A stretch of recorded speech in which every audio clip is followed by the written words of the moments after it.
채무자가 진짜 이 사기꾼 새끼들이 나쁜 놈인 거는 맞지만 추심이라는 것은 감정이 아니라 전략입니다.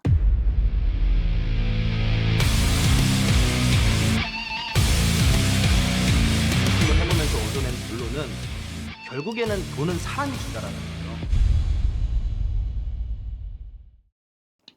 안녕하십니까. 채권 추심하는 백박사TV의 백우현 팀장입니다. 여러분, 채무자한테 또 사기꾼한테 돈 떼이고 나면 밤잠 설치는 분들 너무나 많으시죠? 진짜 짜증나고 때로는 욕 나오고 가서 두드려 패고 싶기도 하고 또 죽이고 싶기도 하고 또 이런 마음이 드는 채권자들 제가 하루에도 수십 명씩 통화도 하고 또 상담도 하고 이렇게 하고 있는데요. 그런데 우리가 상담을 하다 보면요, 제가 매우 안타까울 때가 있습니다. 이게 언제냐면요, 충분히 이 채권은 채권 추심에 성공을 할 수 있는 좋은 채권인데 채권자가 아니란 생각들, 또 채권자의 실수로 인해서 채권 추심에 실패하는 내용들이 너무나 많습니다. 그래서 채무자가 진짜 이 사기꾼 새끼들이 나쁜 놈인 거는 맞지만 추심이라는 것은 감정이 아니라 전략입니다. 그래서 오늘은 채권자가 이 채권 추심을 하기 전에 아니면 채권 추심을 하면서 치명적인 실수를 하는 이유를 5가지 정도 꼽아봤는데요. 이 영상만 보셔도 여러분의 소중한 재산을 지킬 수 있는 확률이 2배는 올라갈 거니까요. 집중해서 잘 한번 들어주시면 될 것 같습니다. 그래서 채권자들이 많이 하는 실수 중에 첫 번째는 채권 추심하기 전에 채무자한테 협박하거나 엄포를 놓는 겁니다. 예를 들면, 야, 너 나한테 돈 안 가져오면 너 신용정보회사에 근무하는 백 팀장한테 추심 의뢰한다. 아니면 너 소송할 거야. 아니면 경찰서에 신고할 거야. 이렇게 채무자한테 미리 경고하는 겁니다. 이런 경우들이 보기보다 흔히 많습니다. 당연히 채권자 입장에서는 제가 충분히 이해는 되죠.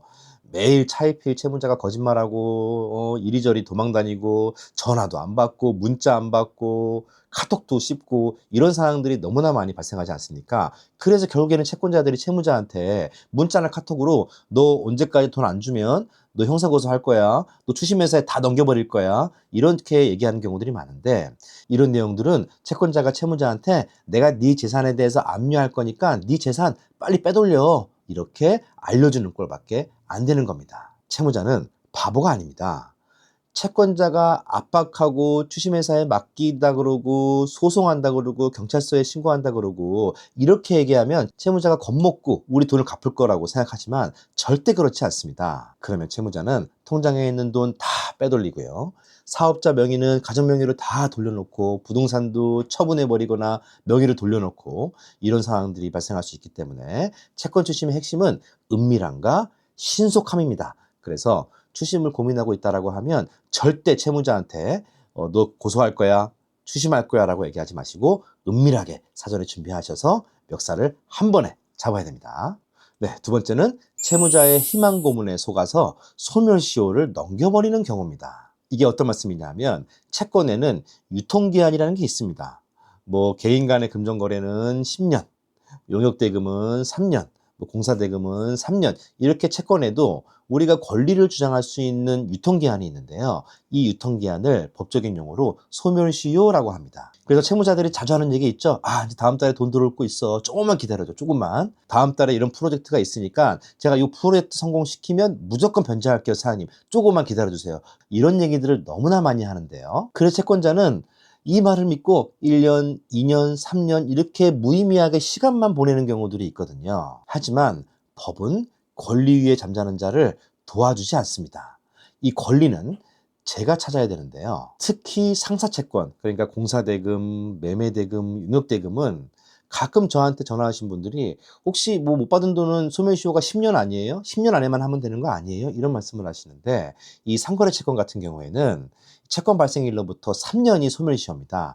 그래서 3년 안에 법원을 통한 소송을 하든가 이렇게 권리 주장을 하셔야 되는데, 채무자의 이런 거짓말에 속아서 이 소멸시효가 지나버리게 되고, 이 소멸시효가 지나가 버리게 되면 우리가 아무리 법적인 행위를 한다고 하더라도 상대방에서 소멸시효의 완성을 주장하게 되면 이 채권은 휴지 조각처럼 날아가 버리는 상황들이 너무나 많습니다. 이렇게 채무자가 의미 없이 계속적으로 기다려달라 이런 거짓말에 속지 마시고요. 뭐 만나서 공증을 쓰시든가 아니면 지불각서를 쓰시든가 이행각서를 쓰셔서 소멸시효 관리를 잘하지 못하면 나중에는 채무자의 이런 거짓말로 인해서 내 채권이 소멸될 수 있다. 이렇게 생각하셔야 됩니다. 그리고 세 번째는 우리가 이 채권 추심을 하면서 감정으로 대응하는 경우가 많은데요. 채무자한테 불법 추심에 대한 빌미를 주는 경우들이 있습니다. 추심을 20년 넘게 하다 보니까 우리 채권자의 마음은 충분히 이해합니다.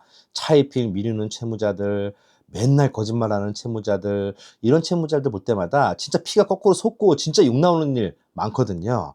근데 이럴 때일수록 채권자가 아주 차분하게 감정으로 처리할 일이 아닌데 때로는 저한테 추심 의뢰되는 분들 중에 오히려 협박이나 강요나 스토킹이나 이런 걸로 역고소를 당했다고 저한테 상담을 요청하시는 분들도 있어요. 우리는 돈을 받아야 되는 건데 이 감정 때문에 채무자한테 가서 막 몸싸움도 하고 막 집에 맨날 찾아가가지고 문 두드리고 가서 욕하고 소리 지르는 것 때문에 오히려 채무자한테 불법 추심에 대한 역공을 할 수 있는 빌미를 제공해줘 버리게 되는 거거든요. 때로는 채무자가 또 회사 다니고 있으면 또 회사에 전화한다거나 요즘에는 또 인스타 뭐 이런 걸 많이 하기 때문에 인스타에 이 채무자의 얼굴을 올려놓는다든가 뭐 이렇게 하시는 채권자들도 제가 많이 만나봤거든요.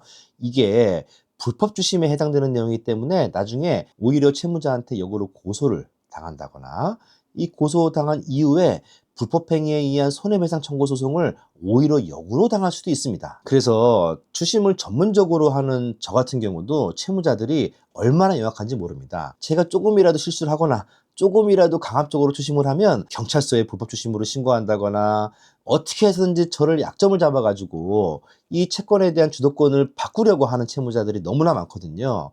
또 너무나 또 무서운 내용들은 우리가 이렇게 합법적으로 추심 행위를 한다고 하더라도 채무자를 위해서 도와주는 변호사들 너무나 많습니다. 개인회생, 파산 이런 변호사들이 있거든요.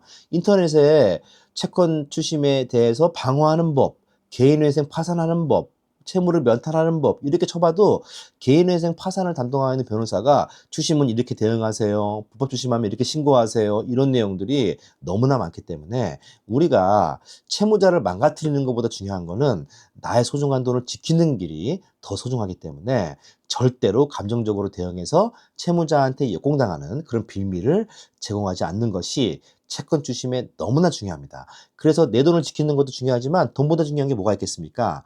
나의 미래, 그죠? 괜히 추심하다가 채무자한테 엮여서 채무자한테 고소당하면 피곤한 거는 채권자거든요. 그래서 이럴 때일수록 감정에 대응하는 게 아니고요. 철저하게 법과 원칙에 따라서 채권 추심을 안전하고 정확하게 진행하셔야 됩니다. 네, 그리고 네 번째는 채무자의 말만 믿는 겁니다. 이게 어떤 내용이냐면 보통 연인지간의 돈거래나 뭐 친한 친구 사이의 돈거래일 경우에 이렇게 많이 발생하는데요. 채권자들이 이렇게 얘기하잖아요. 야, 내가 너 믿고 돈 빌려줬는데 야, 차용증이라도 하나 써야 되는 거 아니냐? 라고 하면 채무자들은 야, 임마, 우리 사이에 무슨 차용증이야. 야, 계좌 거래 내용 있고 다 있는데 무슨 차용증이야. 너 나 못 믿어? 이렇게 하는 경우들이 많아요. 채무자 놈들이.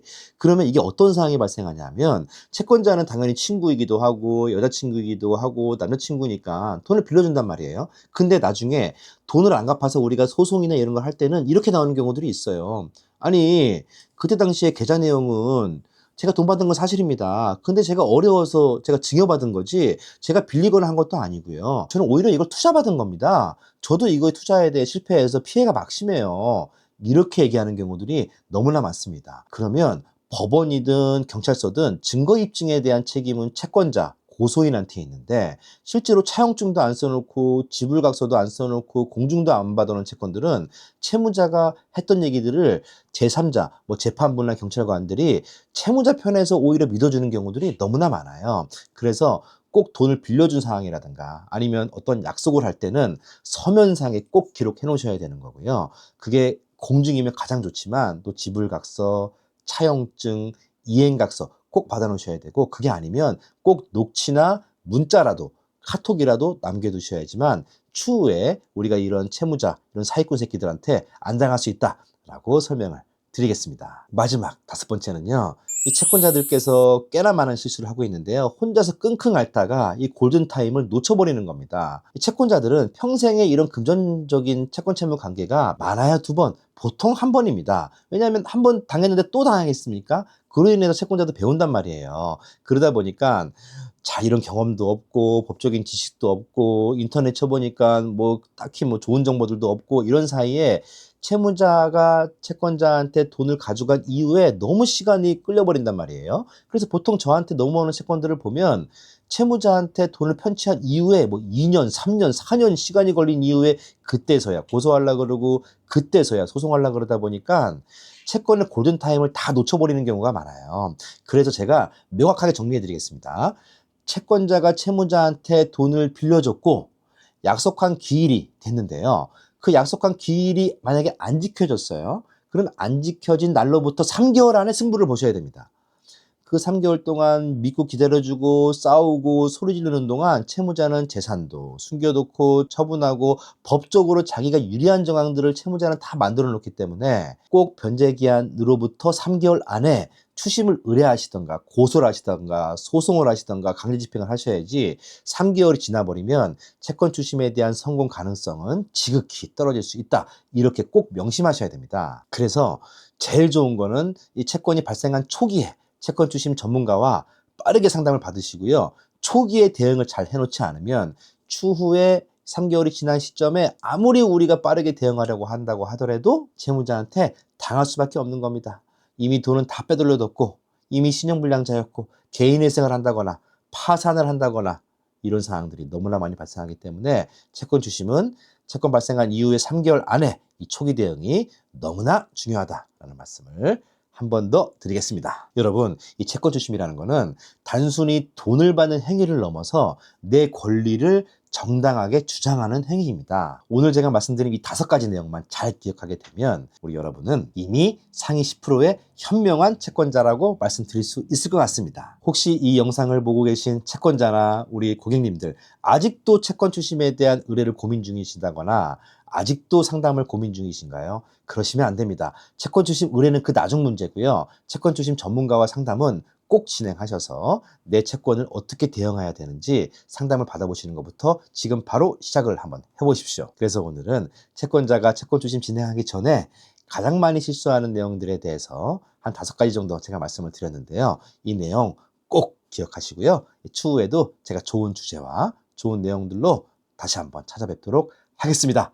지금 시간이 벌써 밤 11시 넘어가고 있는데요. 저도 얼른 마무리하고 들어가서 또 내일을 위해서 열심히 파이팅 해보도록 하겠습니다. 그럼 먼저 들어가 보겠습니다. 감사합니다. 화이팅!